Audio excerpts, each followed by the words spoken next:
Mexico's automotive industry is the country's most important manufacturing sector, accounting for over 35% of manufactured exports by value. The US is by far the dominant destination for vehicles made in Mexico, with up to 79% of them heading north across the border. Tariffs could violate the United States-Mexico-Canada Agreement, a trade deal the countries signed in 2020 during Donald Trump's first administration.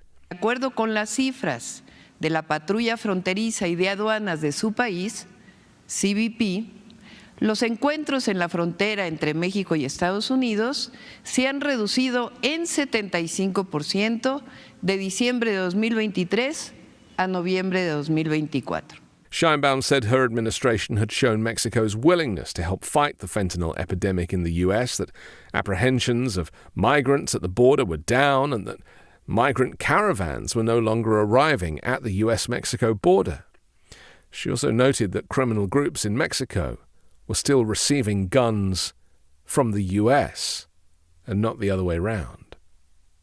Keith Rockwell, a former director at the World Trade Organization, cautioned that retaliation from affected nations is almost certain. The US exports hundreds of billions of dollars worth of goods to those countries, he said.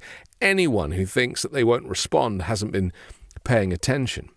China quickly warned of the mutual harm such measures would cause.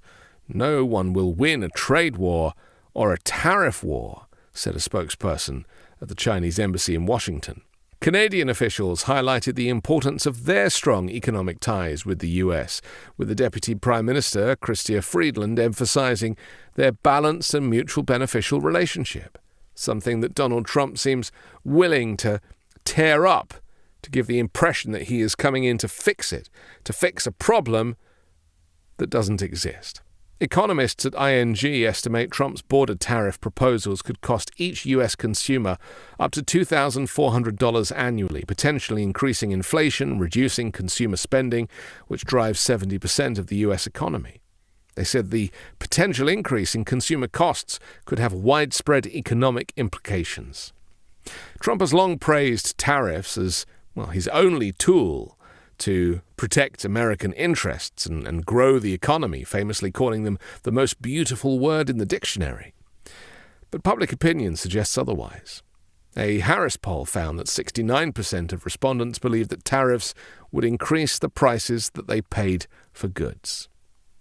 The former head of the IMF's China division described the move as heralding a new era of US trade protectionism, and warned that the tariffs could disrupt both domestic and international trade as others seek ways to counteract the economic fallout. While Trump and his allies argue that these actions would boost the US economy, despite not having any real data to back that up, and claims that they'll reduce trade deficits, experts caution that they could likely backfire, raising costs for consumers and prompting retaliatory measures that harm US exporters.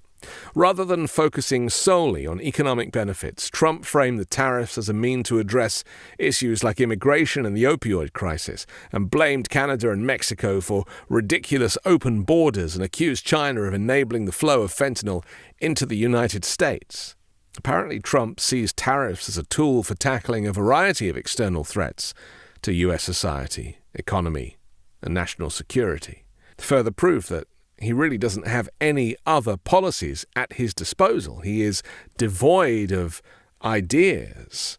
As Donald Trump prepares to take office, his tariff announcements have already set the tone for a contentious trade agenda, leaving the global community bracing for what could become a new era of economic conflict. I'm Anthony Davis. You can find me on the 5 Minute News YouTube channel and podcast, on Wednesdays co-hosting Uncovered, and on Sunday on The Weekend Show with Midas Touch.